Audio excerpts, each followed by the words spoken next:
Ya, itu contohnya. Contoh dari keyakinan kelas. Kalau arti dari keyakinan kelas ada yang tahu? Kira-kira? Tidak terlambat sekolah. Iya, tidak terlambat sekolah itu juga merupakan contoh. Berarti kalian sudah tahu beberapa contoh dari keyakinan kelas. Sekarang Ibu sebelumnya akan menjelaskan apa itu keyakinan kelas. Jadi keyakinan kelas itu adalah sesuatu yang diyakini yang merupakan penyatuan dari beberapa pemikiran. Di sini kan ada beberapa anak. Jadi penyatuan dari beberapa pemikiran kemudian dijadikan satu dan diterapkan di kelas ya. Nah, itu arti dari keyakinan kelas. Tujuannya apa? Kenapa di kelas-kelas harus ada keyakinan kelas? Keyakinan kelas itu ada untuk mewujudkan disiplin positif di kelas maupun di sekolah. Seperti katanya Vina tadi, Bu, berdoa sebelum dan sesudah belajar. Kemudian tidak datang terlambat, itu merupakan contoh dari keyakinan kelas. Berdoa itu menurut kalian positif apa negatif? Positif. Positif. Datang terlambat apa positif apa negatif? Positif. Negatif atau positif? Positif. Jadi keyakinan kelas itu dibentuk untuk mewujudkan disiplin positif. Apa itu disiplin, anak-anak? Apa itu disiplin? Kerapian. Apalagi? Apa yang dimaksud dengan kedisiplin? Kelakuan. Jadi disiplin itu artinya adalah taat atau patuh. Bu, kemarin ada yang nanya, Bu, keyakinan kelas itu sama enggak dengan peraturan kelas? Kira-kira ada yang tahu enggak? Keyakinan kelas sama enggak dengan peraturan? Kan di sekolah juga ada peraturan ya? Apa kira-kira kalau peraturan di sekolah? Contohnya apa? Membuang sampah pada tempatnya. Kemudian misalnya peraturan di sekolah, contohnya mengikuti upacara pada hari Senin. Kemudian memakai seragam sesuai hari misalnya. Kalau hari Senin memakai pakaian merah putih. Nah, itu merupakan peraturan. Beda dengan keyakinan kelas. Apa perbedaannya? Kalau keyakinan kelas itu abstrak, tetapi kalau peraturan kelas itu lebih detail dari keyakinan kelas. Tapi harus sama-sama dipatuhi. Nah, sekarang coba kalian tuliskan beberapa contoh keyakinan kelas apa yang kalian inginkan di kelas ini ya. Silakan ditulis ini di kertas ini. Kemudian kalau sudah, silakan kalian tempel ke depan ya. Kalian tempel. Ya, silakan kalian tempel. Ditulis contoh keyakinan kelas yang kalian inginkan di kelas ini apa saja. Kemudian nanti tempelkan ke depan yang sudah.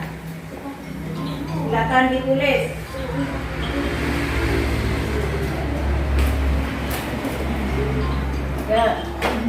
Ya.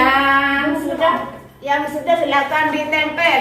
Ya, tadi kan sudah ada yang menyebutkan berdoa Bu sebelum dan sesudah belajar. Kemudian tadi ada yang bilang tidak terlambat Bu. Coba yang lain. Kalau sudah silakan ditempel.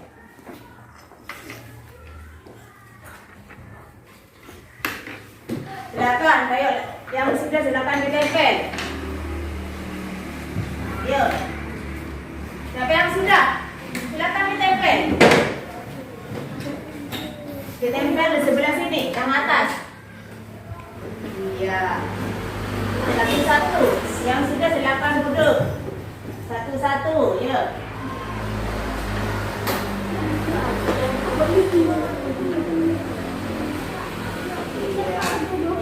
Ya, silakan duduk.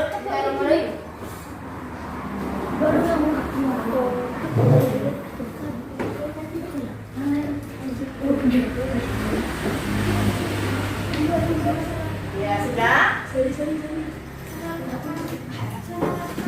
Sudah semua?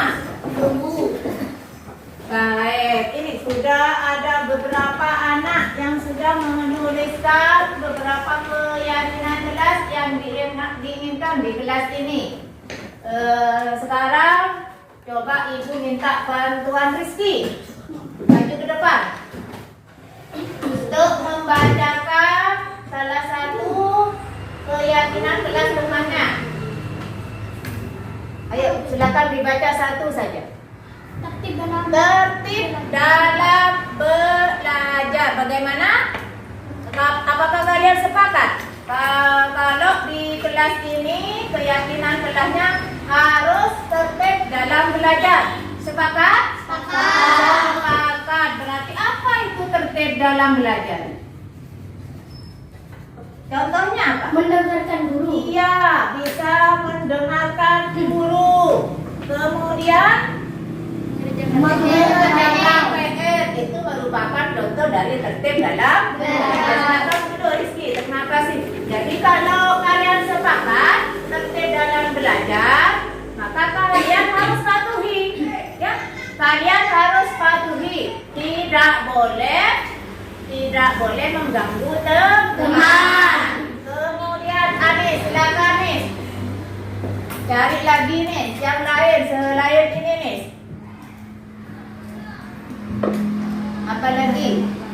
Kenapa? Tidak terlambat. Terima kasih Ani. Bagaimana? Apakah sepakat? Sepakat. Tidak terlambat. Kalau kalian sepakat berarti mulai besok tidak boleh ada yang datang terlambat. Kalau ada yang datang terlambat berarti anak tersebut tidak mematuhi keyakinan kelas yang telah disepakati bersama. Bagaimana? Sepakat tidak? Sepakat. Coba sidang. Silakan ke depan dibaca lagi. Cari yang lain yang belum. Membersihkan kelas. Membersihkan kelas. Ya, terima kasih. Bagaimana? Apakah sepakat? Sepakat. Membersihkan kelas itu tugasnya siapa? Murid. Tugas semua Siswa. Bu, ada yang piket Bu. Berarti yang tidak piket hari itu tidak boleh membuang sampah Sembarangan. Yang dibantu temannya. Ya, kalau temannya sedang menyapu, kemudian kalian membuang sampah, itu sama dengan tidak Keyakinan kelas. tidak mematuhi keyakinan Kelas. Jadi saling membantu. Ya, yang satunya piket, yang lain kalau sedang makan rumputnya dibuang ke tempat sampah. Ya, jadi itu yang disebut membersihkan kelas. Ayo Sina, cari lagi Steve yang belum fit.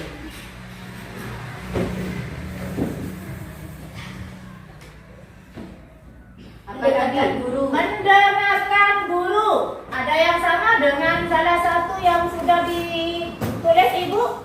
Ada. Masuk ke mana? Tertib dalam belajar. Jadi mendengarkan guru itu masuk dalam tertib dalam belajar. Coba Anan, silakan Anan, cari yang lain. Silakan dibaca. Tidak membeda-bedakan teman. Yo, silakan dulu, terima kasih. Bagaimana? Apakah sepakat? Sepakat. Tidak membedakan teman. Tahu artinya tidak membedakan teman? Artinya bagaimana? Tidak membuli. Tidak membuli.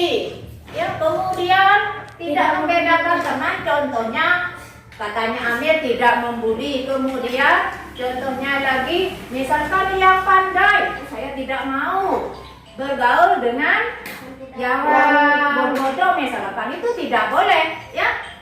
Kalau kemudian ada kelompok-kelompok dalam pertemanan itu juga tidak boleh. Karena di sini sudah disepakati tidak membedakan Teman. teman. Ayo, Amira, coba cari lagi yang lain, Amira.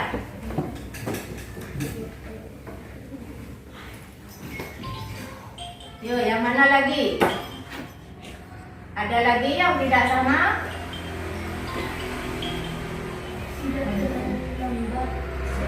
Tidak datang terlambat sekolah. Sudah ada. Ya. Apa lagi di sini mengerjakan tugas, Ibu baca ya. Tertib dalam belajar sudah ada. Berdoa sebelum dan sesudah belajar. Apakah sepakat? Sepakat. Sepakat. Apakah di kelas ini sudah berdoa sebelum dan sesudah belajar? Iya. Tiap hari? Tiap hari. Berarti berdoa kalian sudah mematuhi atau sudah melakukan keyakinan kelas, yaitu berdoa sebelum dan sesudah Belajar. Jadi di kelas ini ada 1, 2, 3, 4, 5. Ada 5 keyakinan kelas yang harus dipatuhi. Coba sekarang keyakinan kelas menurut kalian tiap-tiap sekolah, tiap-tiap kelas itu sama atau tidak? Sama. Tiap-tiap kelas ada yang tidak, ada yang Sama. Ya, kenapa? Karena tadi sudah dijelaskan keyakinan kelas itu merupakan penyatuan dari beberapa pemikiran. Jadi pemikirannya kalian dengan kelas 6 atau kelas 1, kelas 2 itu tidak sama. Ya. Jadi di sini ada apa ya? Ada lagi yang mau ditambah? Mengerjakan daerah Mengerjakan PR atau tugas berarti masuk yang mana? Tertib dalam belajar. Berarti tertib dalam belajar itu banyak nak ya. Mendengarkan guru, kemudian mengerjakan PR atau tugas itu ya salah satunya. Ada yang mau ditambah lagi apa kira-kira? Yuk, yang mau ditambah lagi? Apa sudah cukup ini? 1, 2, 3, 4, 5. Tidak mengejek teman. Tidak mengejek teman. Tidak mengejek teman berarti masuk ke Tidak membedakan teman. membedakan teman. Berarti mulai nanti tidak boleh ada yang mengejek teman, apalagi menyebut nama orang tua.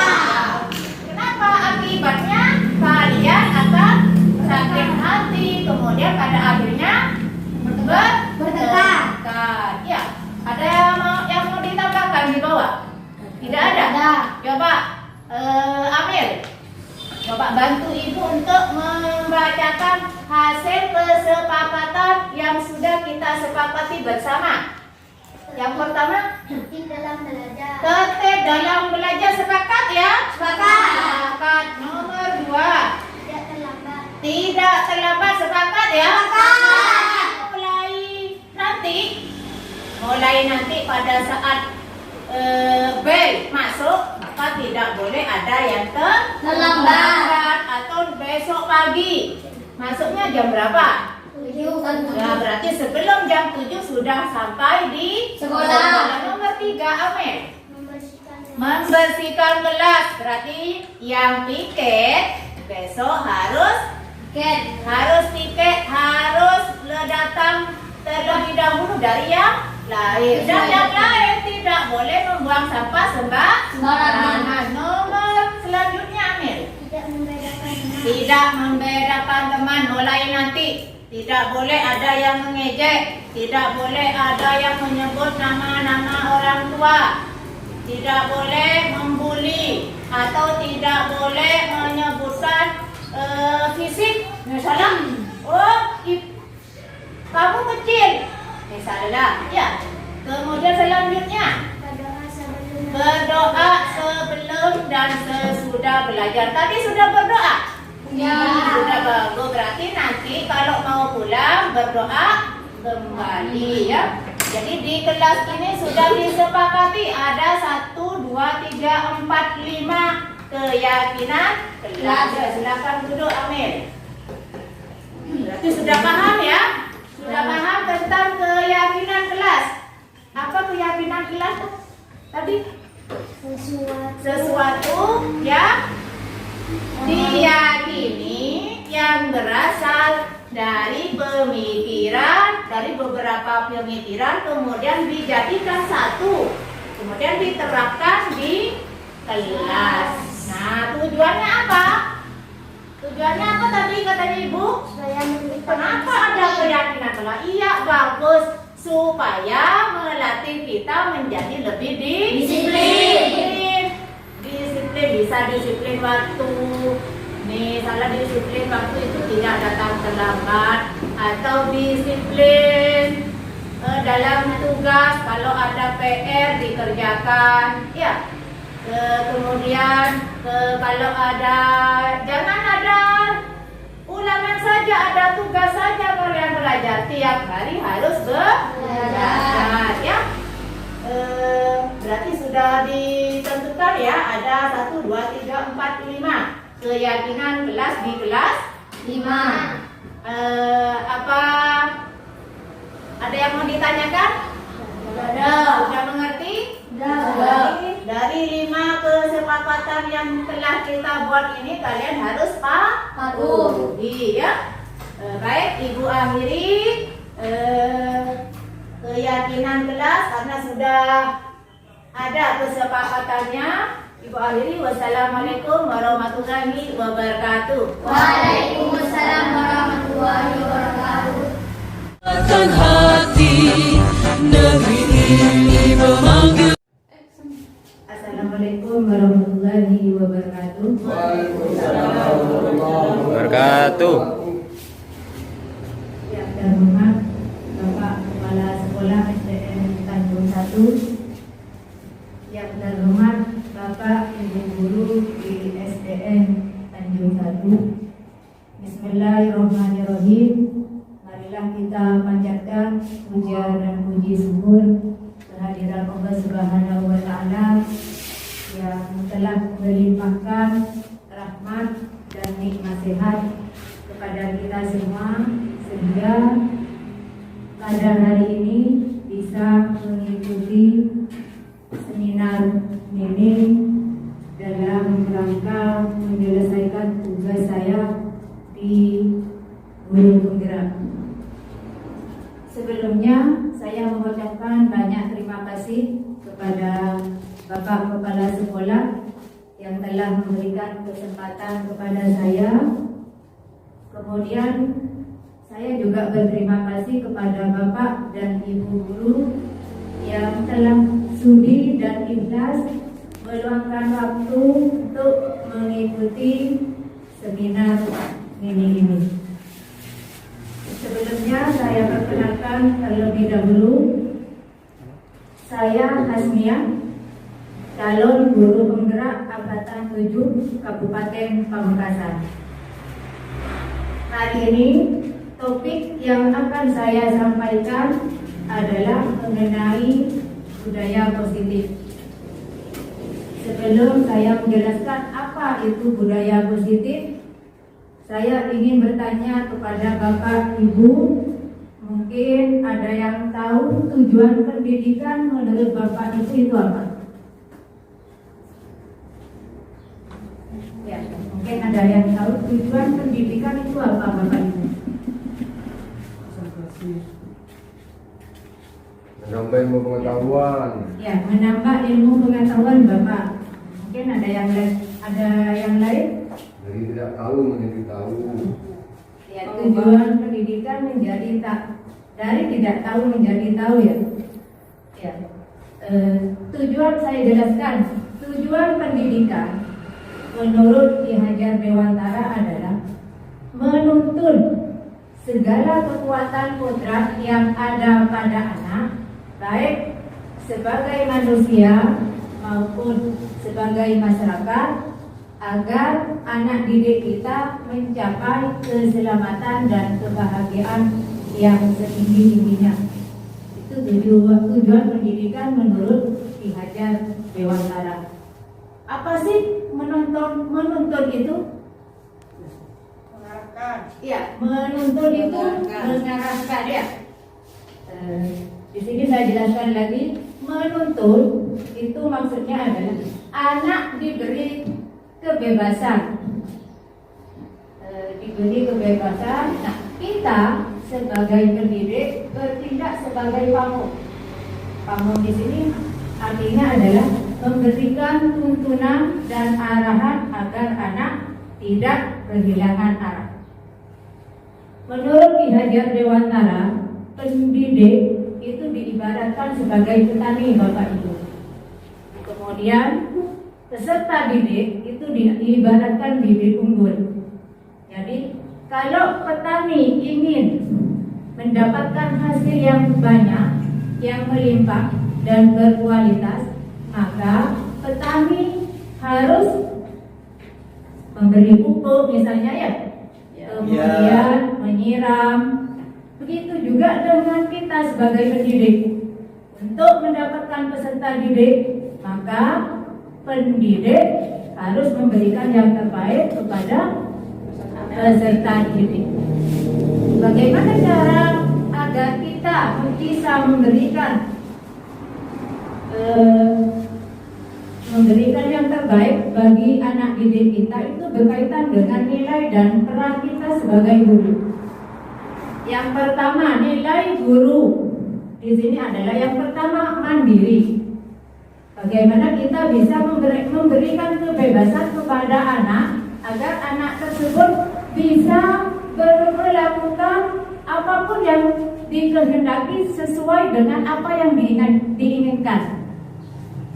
Itu artinya mandiri. Kemudian reflektif, ada inovatif, ada kolaboratif dan berpihak pada murid. Jadi inti dari nilai guru penggerak itu ujung-ujungnya adalah berpihak pada murid, Bapak Ibu. Kemudian peran guru penggerak yang pertama harus bisa menjadi pemimpin. Yang kedua, pembelajaran menjadi coach. Kemudian bagi guru, kemudian mendorong kolaborasi jika kita menemukan permasalahan. Kolaborasinya bisa sesama guru atau juga bisa bersama wali murid. Kemudian yang keempat, mewujudkan kepemimpinan murid dan menggerakkan komunitas praktisi. Jadi jika nilai dan peran guru penggerak ini sudah berhasil kita lakukan, maka otomatis visi yang sudah kita buat akan berjalan dengan lancar. Dalam mewujudkan visi itu diperlukan langkah-langkah, yaitu menggunakan metode apresiatif. Mungkin ada yang tahu metode apresiatif itu apa? Tahu. Saya jelaskan Bapak Ibu. Dalam menyusun visi guru itu ada metodenya, yaitu dikenal dengan metode apresiatif inquiry. Apresiatif inquiry itu adalah metode perubahan dengan pendekatan problem solving, yaitu memecahkan masalah. Jadi dalam apresiatif inquiry, dalam metode ini ada beberapa tahap, yaitu dikenal dengan tahapan bagja, disingkat menjadi bagja. Yang pertama B itu adalah buat pertanyaan. Jadi dalam menyusun visi itu tidak sembarangan, Bapak Ibu. Ada tahapannya. Yang pertama buat pertanyaan dulu, kemudian ambil pertanyaan, gali mimpi, jabarkan rencana, terakhir baru atur eksekusi.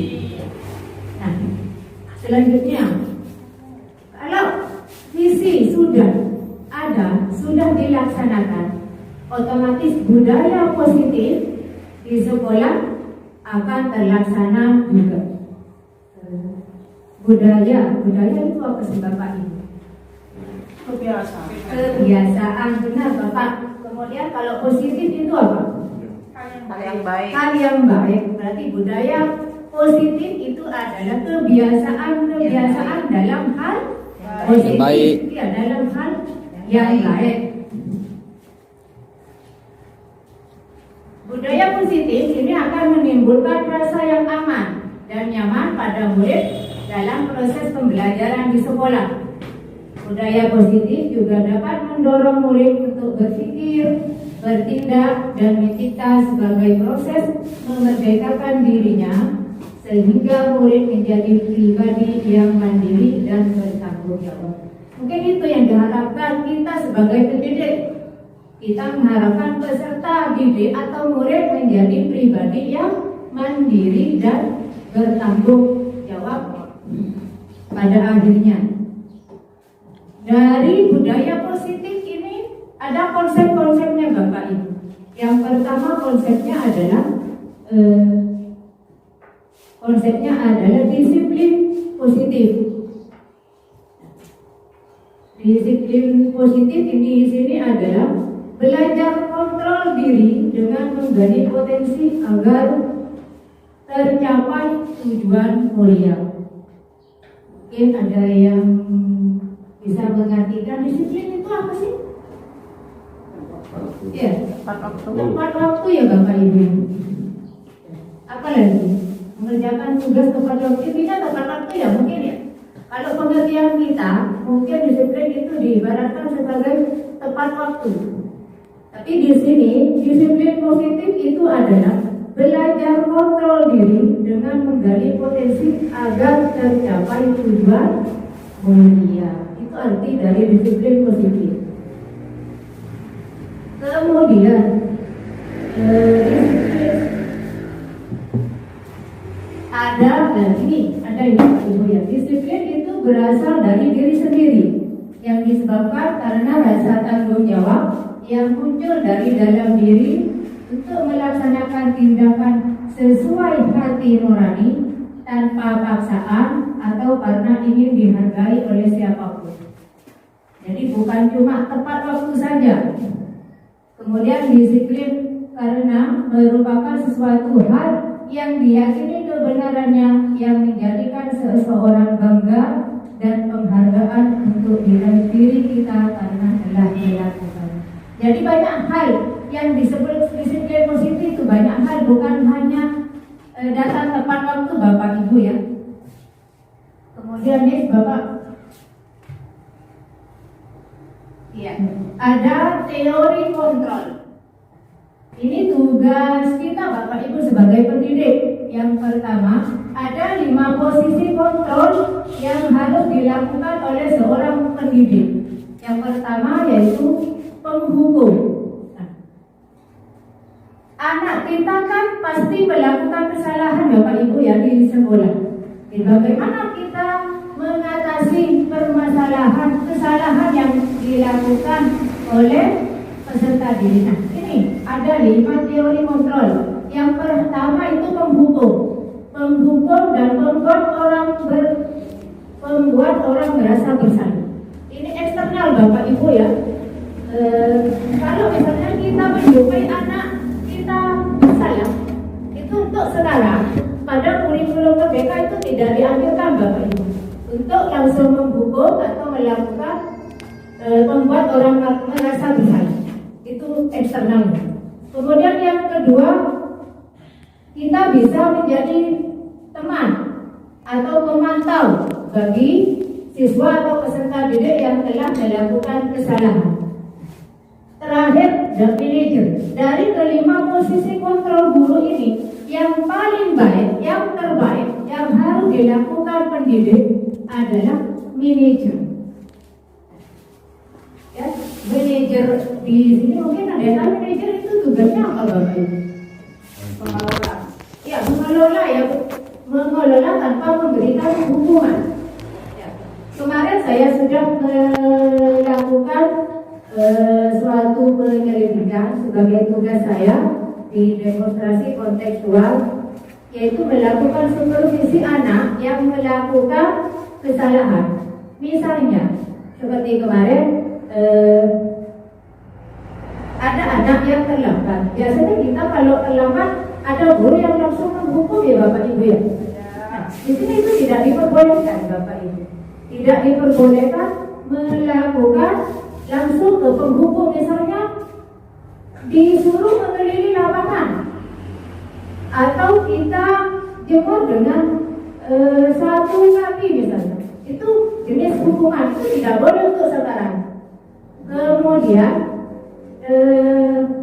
kalau kita sebagai pendidik sudah melakukan manajer, kemudian anak didik kita tetap melakukan kesalahan, maka yang harus kita lakukan adalah kita mengambil posisi kontrol yaitu pemantau.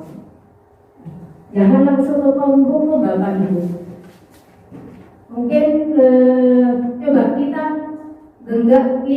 misalkan diibaratkan menggenggam suatu rahasia yang sangat penting. Kemudian ada orang lain yang ingin mengetahui rahasia itu, apa yang akan Bapak lakukan? Ya, misalnya kita ada menggenggam atau menyimpan suatu yang penting buat kita. Kemudian ada orang lain yang merayu-rayu pengen mengetahui permasalahan yang kita simpan. Apa yang akan Bapak Ibu lakukan? Ya, kenapa? Jangan memberitahu. Ya, berarti posisi kontrol itu ada pada orang lain apa ada pada diri kita itu? Diri kita. Ya. Nah, ini teorinya seperti itu. Jadi yang bisa mengontrol anak didik kita itu bukan guru, bukan pendidik, tetapi peserta didik sendiri. Jadi jika ada murid yang melakukan kesalahan, jangan langsung dihukum, jangan langsung ditegur. Kita arahkan Bapak Ibu, kenapa kita selidiki, kenapa anak itu melakukan kesalahan itu. Kita cuma bisa melakukan seperti itu, memberi nasihat, memberi arahan. Tapi yang bisa merubahnya, yang bisa memperbaikinya adalah diri kita sendiri. Kemudian ada beberapa kebutuhan dasar, belum Bapak? Kebutuhan dasar manusia. Yang pertama ada bertahan hidup, kemudian kasih sayang dan rasa diterima, kemudian kebebasan, kesenangan dan penguasaan. Ini 5 kebutuhan dasar ini yang dimiliki oleh peserta didik. Kadang kita menjumpai anak didik kita, ada yang suka dengan pelajaran kita, tetapi ada juga yang tidak suka. Mungkin kita pada saat pembelajaran matematika saja, ada anak yang acuh tak acuh, ada yang tidak mendengarkan. Nah, mengapa acuh tak acuh? Nah, di sini Bapak Ibu, karena mereka membutuhkan kebutuhan dasar ini. Misalnya ada pelajaran bahasa Inggris, kemudian anak itu tidak mendengarkan, kemudian acuh tak acuh. Mungkin dalam diri anak itu pengen itu berkaitan dengan yang mana Bapak Ibu? Kalau misalnya, oh enggak, aku tidak senang dengan pelajaran bahasa Inggris, saya ingin tidur aja, saya tidak ingin mendengarkan, toh nanti yang bisa, yang pintar atau tidaknya saya sendiri. Berarti kebutuhan yang mana Bapak Ibu? Kebebasan. Ya. Kebebasan. Ada jawaban lain? Iya, kesenangan. Ya, itu yang seperti yang saya jelaskan tadi. Kita peserta didik tidak bisa mengontrol peserta. Kita sebagai pendidik tidak bisa mengontrol peserta didik. Yang bisa mengontrol peserta didik adalah peserta didik itu sendiri. Nah, kemudian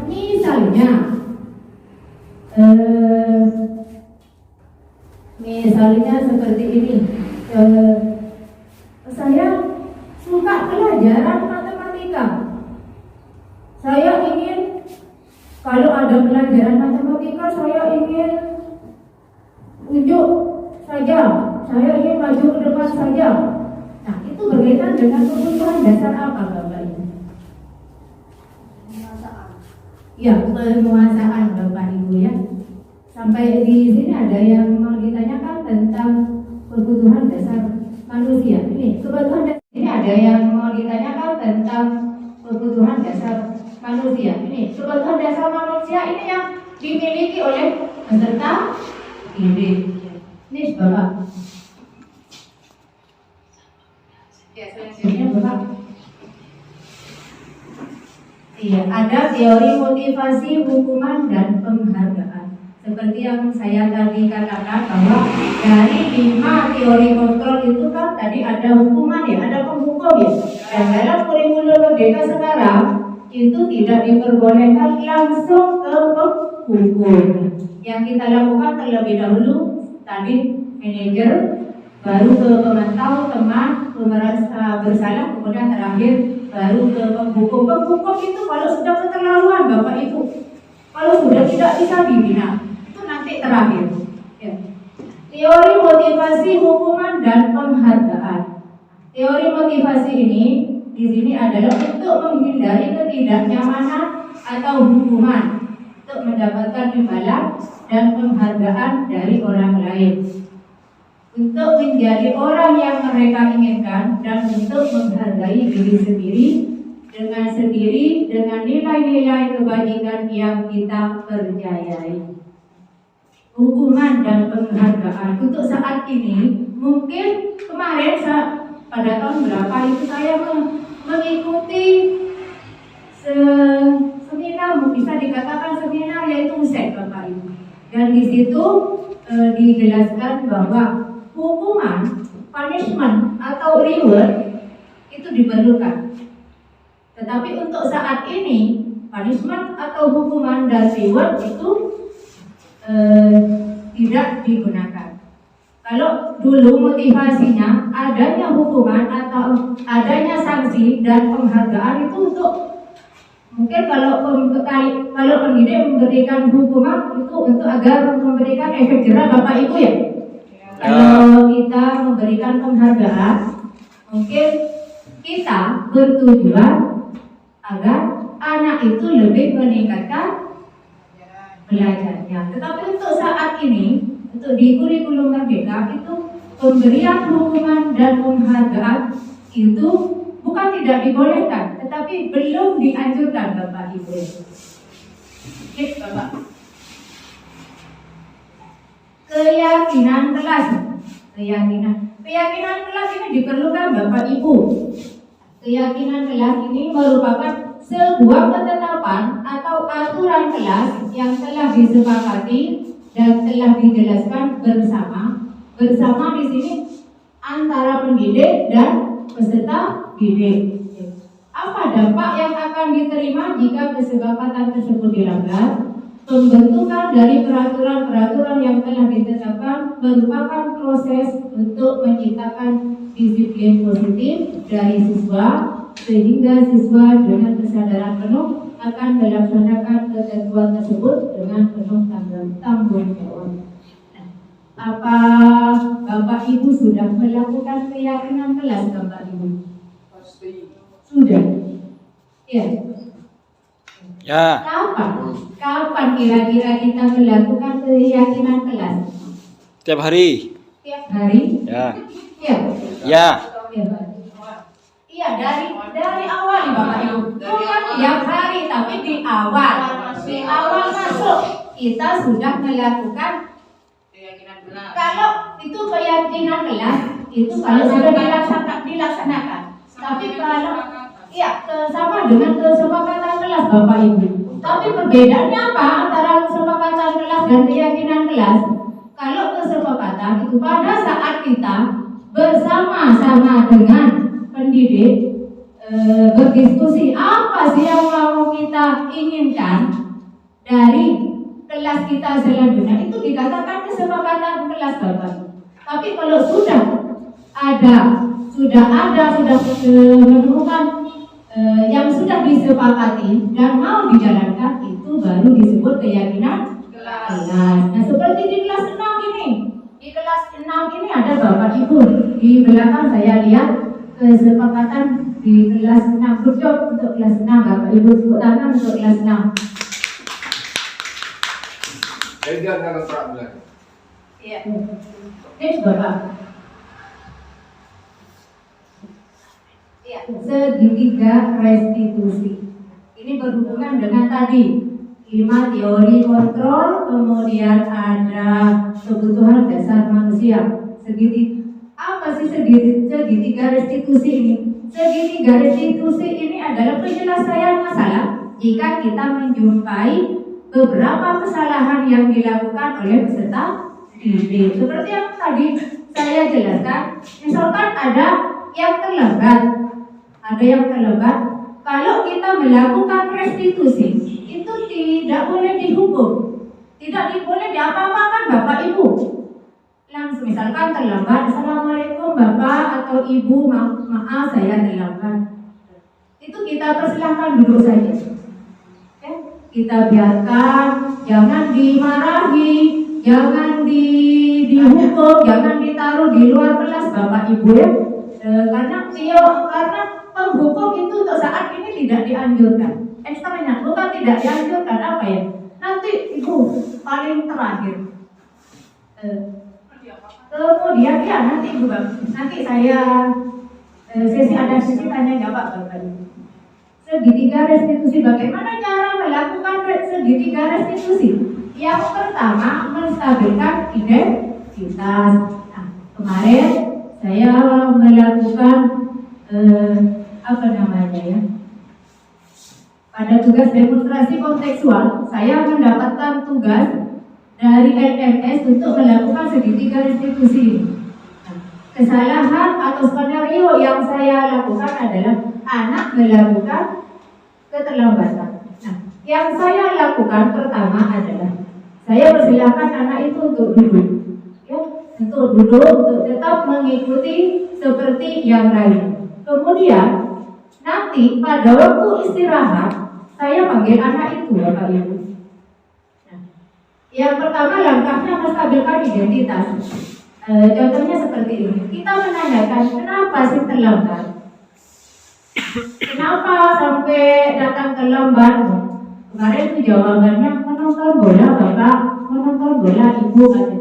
Menonton bola sampai larut malam, kemudian sampai tidurnya larut malam, paginya tidak ada yang membangunkan, akhirnya datang ke sekolah terlambat. Itu namanya menstabilkan identitas. Kemudian yang kedua, validasi tindakan salah. Validasi tindakan salah. Kalau kita sudah menanyakan alasan kenapa murid itu melakukan kesalahan, yang kedua kita tanyakan kesalahan itu benar apa salah kepada murid ya. Kalau terlambat itu merupakan perbuatan salah apa benar? Nah itu validasi tindakan salah. Mungkin jawabannya murid pasti salah Bu, keliru Bu ya. Kemudian yang setelah kita menanyakan baik buruknya, benar salahnya tindakan kesalahan yang dilakukan anak tersebut, selanjutnya adalah menanyakan keyakinan kelas. Nah, tadi saya sudah jelaskan keyakinan kelas itu tujuannya apa Bapak Ibu? Kenapa kita harus membuat kesepakatan kelas atau keyakinan kelas? Tujuannya apa? Tujuannya di sini Bapak Ibu, karena kalau supaya pada saat kita menemukan kesalahan yang keyakinan yang dilanggar, itu kita bisa menanyakan kepada peserta didik, kira-kira masih ingat enggak Daniel misalnya keyakinan kelas yang sudah kita sepakati bersama. Nah itu langkah dari segitiga restitusi. Kemudian selanjutnya Bapak,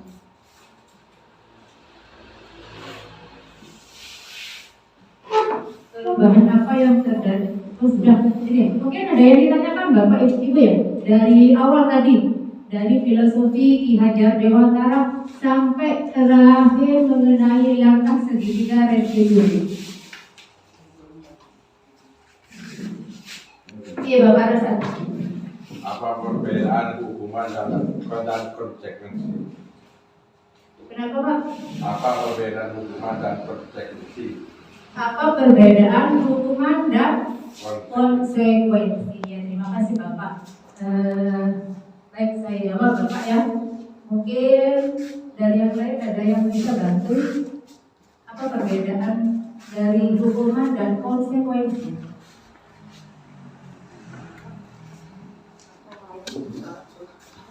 Ya, hukuman dan konsekuensi.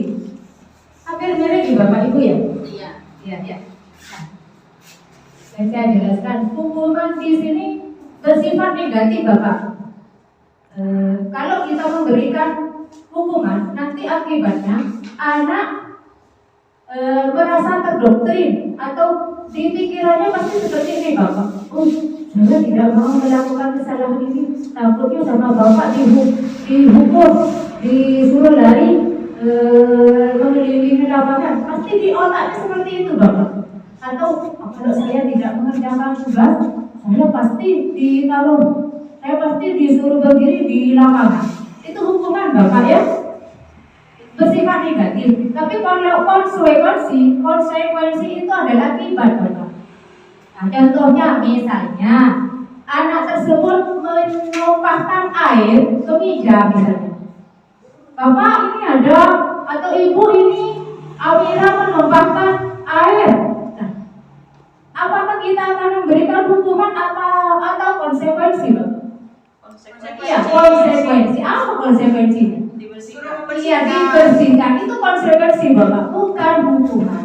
Kalau hukuman itu adalah negatif, tapi kalau konsekuensi adalah akibat dari perbuatan kita sendiri. Atau misalnya seperti ini, pada saat kita bermain bola atau peserta didik bermain bola, kemudian tanpa sengaja anak itu menendang sampai ke kaca dan pecah. Kemudian apa yang akan kita lakukan? Memberi hukuman kah atau memberi konsekuensi kah? Iya, konsekuensi itu perbedaannya, Bapak. Apa konsekuensinya, Bapak? Iya, diganti. Itu konsekuensi, bukan hukuman. Bisa dimengerti, Bapak ya? Iya. Jadi kalau hukuman itu bersifat negatif, dan mungkin kalau hukuman itu bisa diingat sampai apapun itu diingat, Bapak. Mungkin seperti saya dulu pernah tidak hafal pasal-pasal, oleh guru saya itu dicubit, Bapak. Saya ingat sampai sekarang. Itu konsekuensi apa hukuman?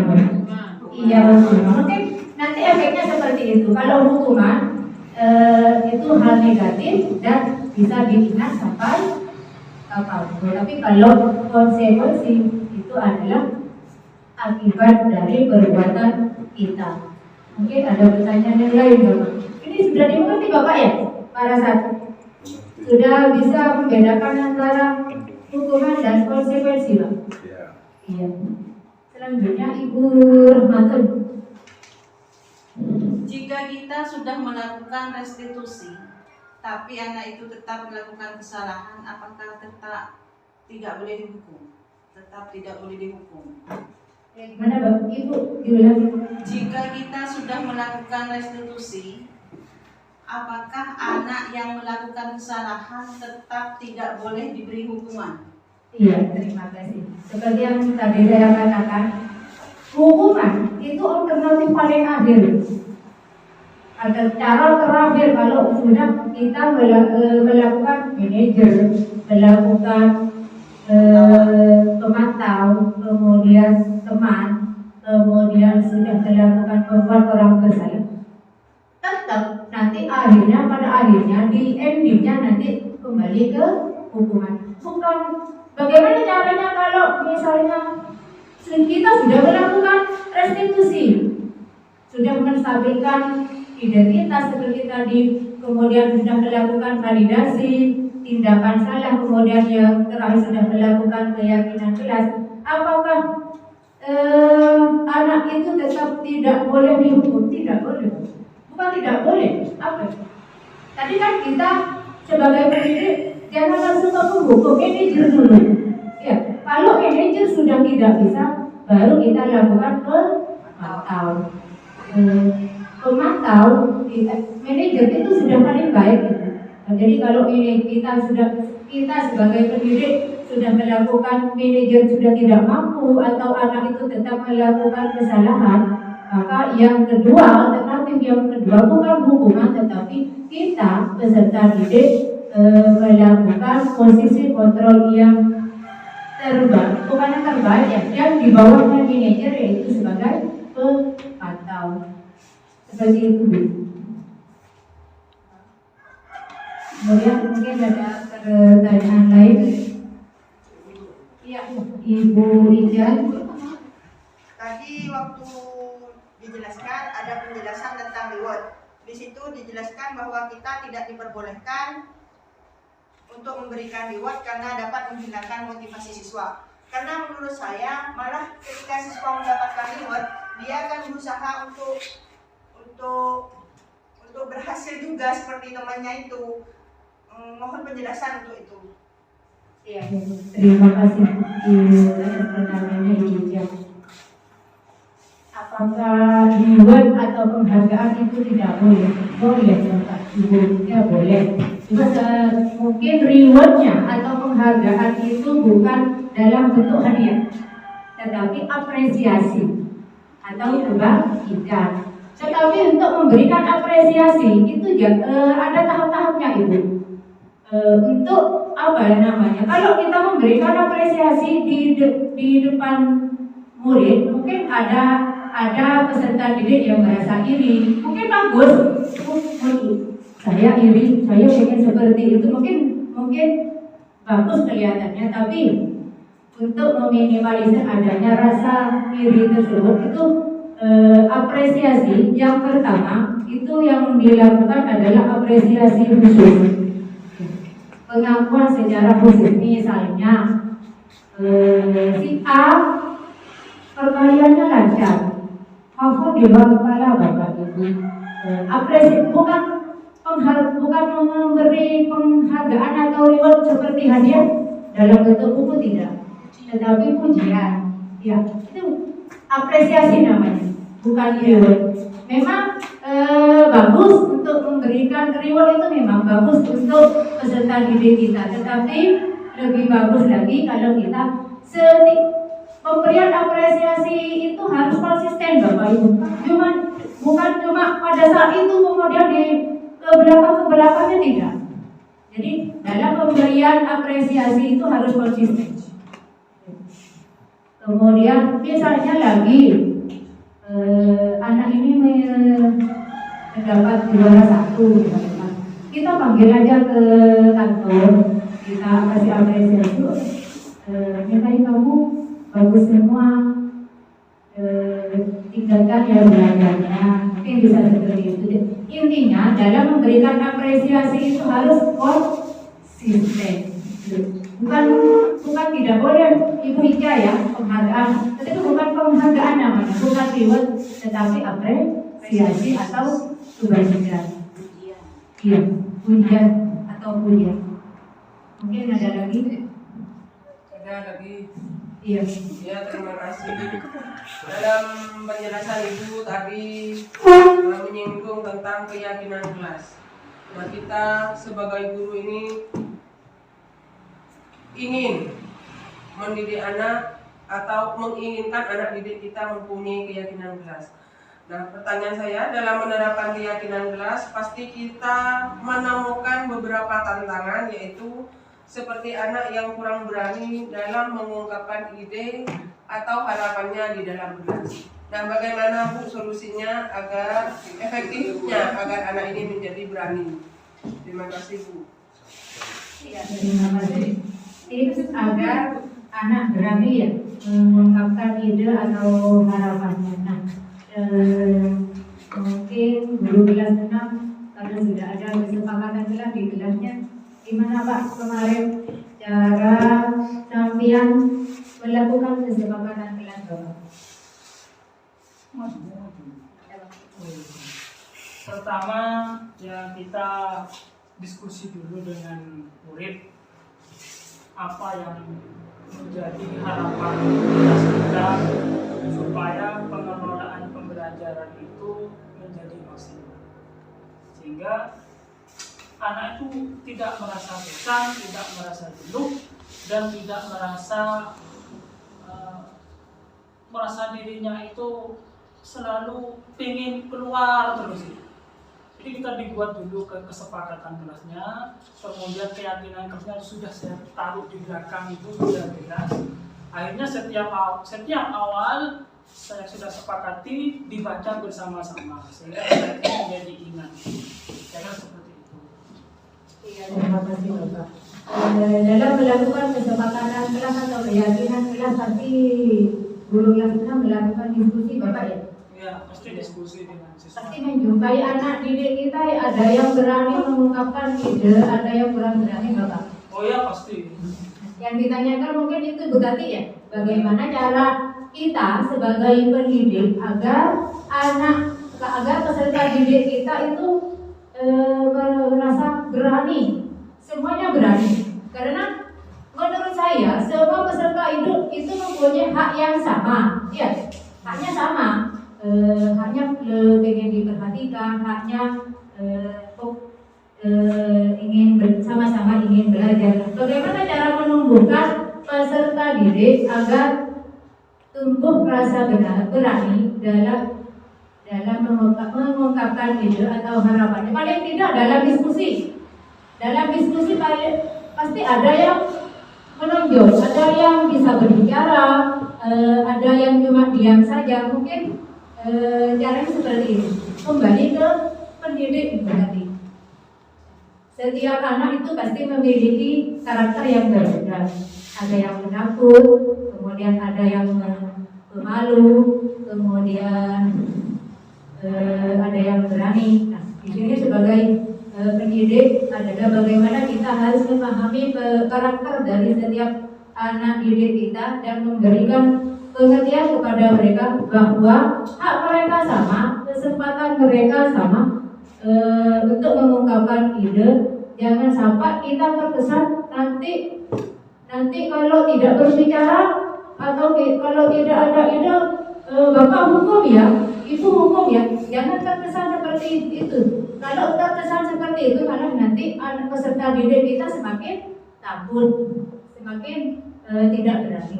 Jadi kembali ke peserta didik, bagaimana kita menjelaskan ke peserta didik bahwa hak peserta didik itu sama. Tidak apa-apa nak. Apa yang diungkapkan kalian itu tidak apa-apa, yang penting berani. Tidak perlu salah, tidak perlu takut salah, atau tidak perlu takut akan dihukum. Tidak, mungkin kita memberi pengertian seperti itu Bu Tati.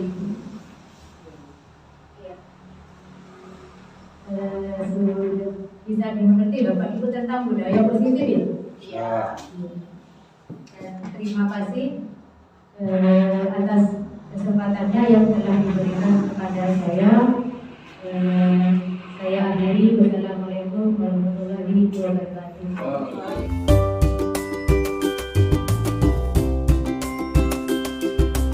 Assalamualaikum warahmatullahi wabarakatuh. Saya Ahmad Samsul Arifin selaku teman sejawat Ibu Kasmiyah memberikan apresiasi yang setinggi-tingginya atas budaya positif dan kesepakatan kelas yang sudah Bu Kasmiyah buat, dan saya sebagai teman dan teman lainnya juga merasa ingin ikut menerapkan apa yang sudah Ibu Kasmiyah terapkan di kelasnya. Sukses selalu Ibu Kasmiyah. Warahmatullahi wabarakatuh. Perkenalkan, nama saya Muhammad Wahid. Saya kelas 6 di SDN Tanjung 1. Saya dan teman-teman serta Ibu Has membuat kesepakatan kelas bersama-sama. Dengan adanya kesepakatan kelas, kami belajar nilai yang positif. Kami akan mematuhi kesepakatan kelas agar kami menjadi peserta didik yang baik. Terima kasih. Assalamualaikum warahmatullahi wabarakatuh. Assalamualaikum warahmatullahi wabarakatuh. Perkenalkan, nama saya Safa Khalisah. Saya murid kelas 6 di SDN Tanjung 1. Selama ini, Ibu Has telah mengajarkan kami nilai-nilai kebajikan. Saya bersama teman-teman serta Ibu Has di kelas membuat kesepakatan kelas berdasarkan nilai-nilai kebajikan yang telah disepakati bersama. Saya merasa senang membuat kesepakatan kelas ini karena saya dan teman-teman bisa belajar dengan nyaman. senang, dan aman. Terima kasih. Assalamualaikum warahmatullahi wabarakatuh.